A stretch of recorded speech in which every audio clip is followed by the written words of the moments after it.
क्योंकि गवर्नमेंट को आपने इतना हैमर किया,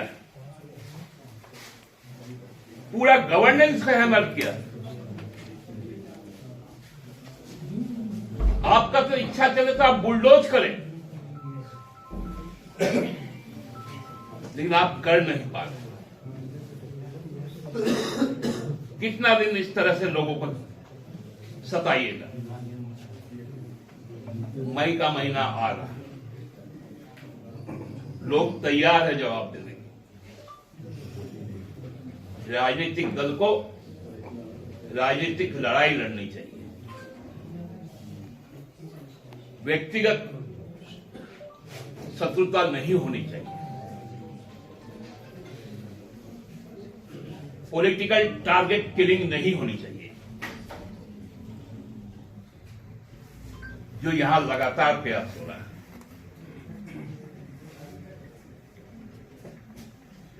रोज एक ना एक नया शिगुफा यहां छोड़ा जा रहा है, खासकर भाजपा के द्वारा, क्योंकि भाजपा राजनीतिक तौर पे यहां पर हमें परास्त नहीं कर सकती। वो संभव ही नहीं, क्योंकि उनका पोल खुल चुका है, उनका ढोल भी फट चुका है। इसलिए ये तमाम चीजें घटित हो रही हैं, इनको अपना होने दीजिए। लेकिन हमारा जो कमिटमेंट है इस राज्य के प्रति, उसको हम पूरा करेंगे। आप लोगों ने देखा जिस प्रकार से नियुक्ति चल रही है, जिन्होंने 5 साल में एक भी जेपीएससी नहीं करवाया, हम लोग 3 साल में 2 जेपीएससी करवाएंगे। उसका भी अधियाचना अधिसूचित हो चुका। यहां के लोगों को रोजगार मिले, सरकारी नौकरी मिले, ये चिंता हमारे लिए है। उनकी चिंता यह है कि यहां सरकार को गिराया जाए, निरस्त किया जाए, लोगों को त्रस्त किया जाए। माकूल जवाब राजनीतिक तौर पे हम लोग देंगे। धन्यवाद। दादा, हम लोग जिसको कहते हैं ना, अधजल गगरी छलकत जाए, जानकारी तो है नहीं, केवल एक ही दम है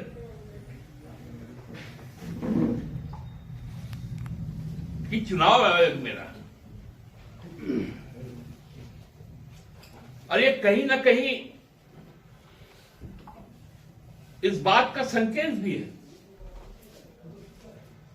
कि मध्य प्रदेश में पिछले दिनों जब चुनाव संपन्न हुए तो 20,000 शिकायतें चुनाव आयोग को गई, एक पर भी जांच नहीं हुई। उस पर सुप्रीम कोर्ट में आज मामला लंबित है।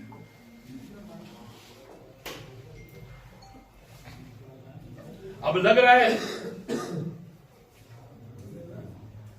कि चुनाव आयोग, क्योंकि पिछले समय भी हम लोगों ने देखा था, 2019 का चरण बता दिया गया था भारतीय जनता पार्टी की तरफ, किन राज्यों में किस तारीख को कितने चरणों में वोट होगी।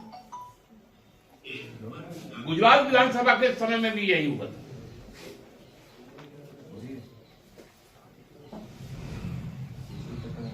अब तो चुनाव आयोग को भाजपा के सांसद ही निर्देशित कर रहे हैं, जबकि उनको पूरा किस्सा ही नहीं मालूम, जिस महाराष्ट्र को लेकर उन्होंने बात की।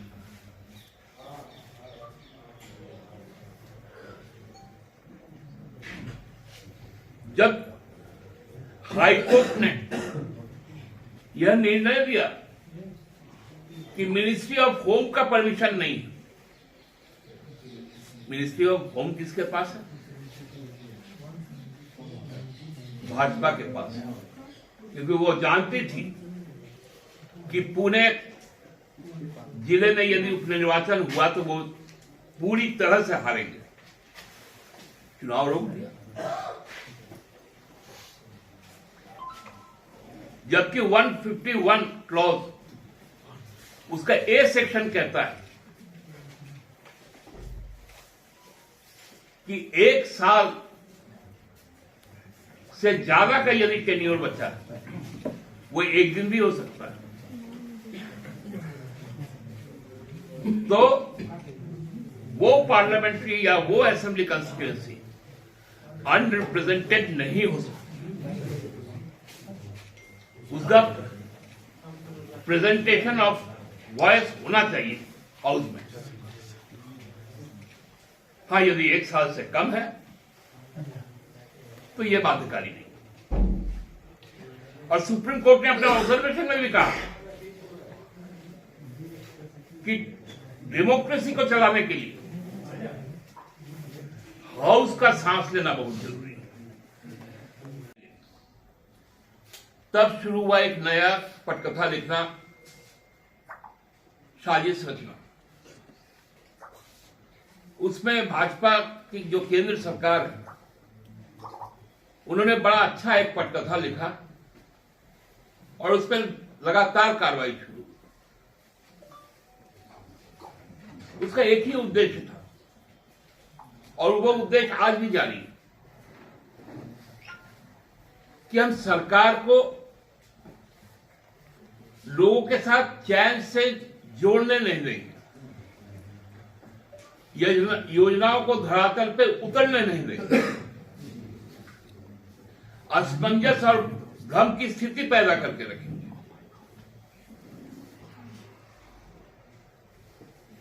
इतना ज्यादा भ्रम होगा कि लोग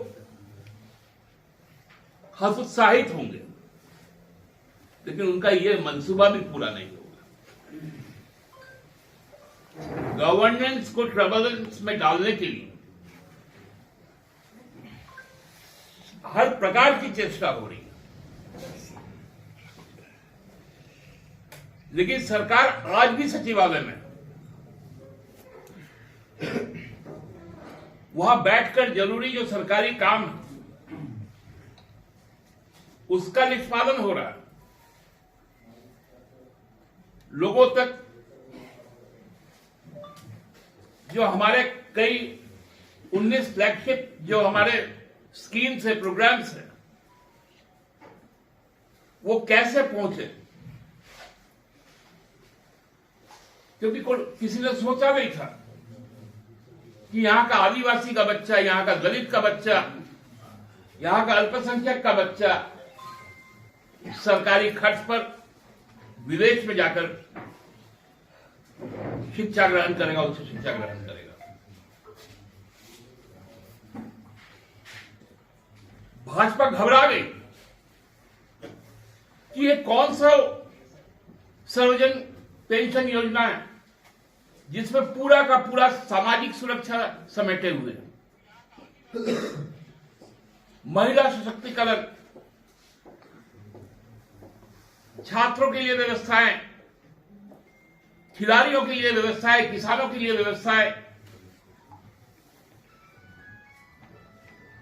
हर तरफ जब सरकार आगे बढ़ना शुरू की तो आप देखेंगे कि लगातार कुछ दिनों से एक बड़ा विद्वान नेता है जो भारतीय जनता पार्टी के वर्तमान में प्रदेश अध्यक्ष, पूर्व मुख्यमंत्री भी, आजकल वो व्याख्यान दे रहे हैं कि आदमी कब से विधायक बनता है। उनका एक व्याख्यान हमने कहीं सुना कि जिस दिन से निर्वाचन का फलाफल घोषित होता है उस दिन से। फिर उनका एक जगह एक व्याख्यान माला में दूसरा जगह पहुंच गया, वहां बोले नहीं सरकार गठन। एक तो इसका विश्लेषण का अधिकार मुझे नहीं है क्योंकि ये सुप्रीम कोर्ट के पास है कि संविधान और चुनाव आयोग का विश्लेषण करे आधिकारिक तौर पे, लेकिन एक जानकारी के तौर पे आपको मैं दे दूं। एक राजनीतिक शास्त्र के छात्र होने के कारण कुछ अध्ययन हमने भी किया है कि कोई भी व्यक्ति किसी भी राज्य का राज्यपाल के ये विवेक पर निर्भर करता है कि वो किसी समूह या किसी व्यक्ति को बुलाए और सरकार गठित करने के लिए निर्देशित करे।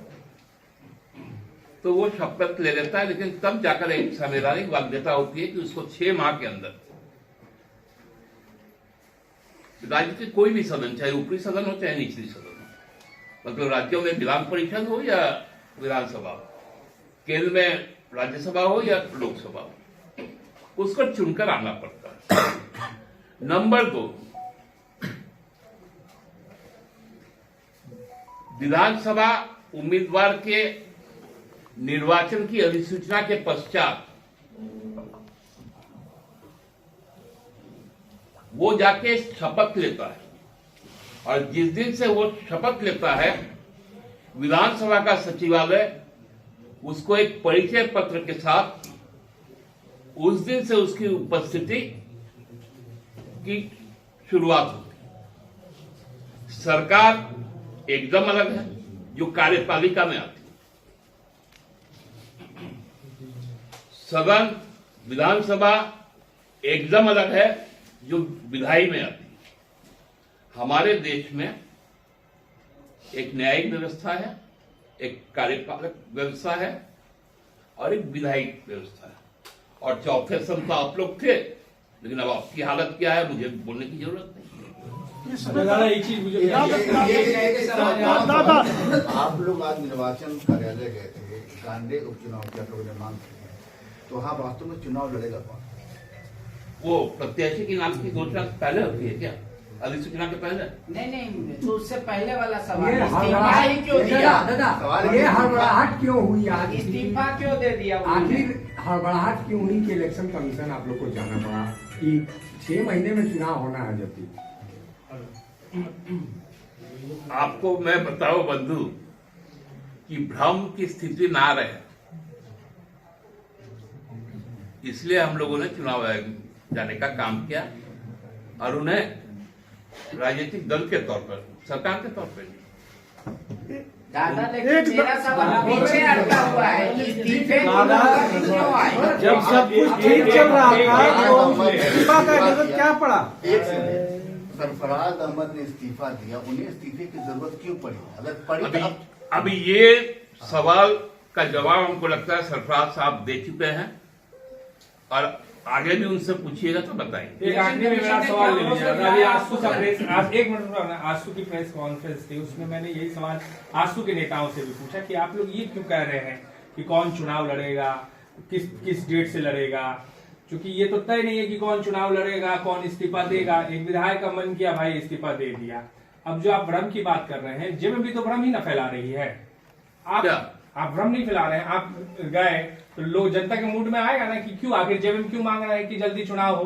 ठीक है, सीट खाली है, जब होना होगा हो जाएगा, नहीं होगा तो विधानसभा साथ होगा। मेरा एक रिप्रेजेंटेशन कम हुआ है तो मेरे लिए ईगरनेस नहीं रहेगा कि कितना जल्दी मेरे पास में वहां पर मेरा बजट सेशन आने वाला है। अब यही है कि सरफराज अहमद को फिर इस्तीफा देने से रोका क्यों नहीं आपने? अरे किसी को रोका कहीं नहीं जा सकता। ये दादा एक सवाल ये है कि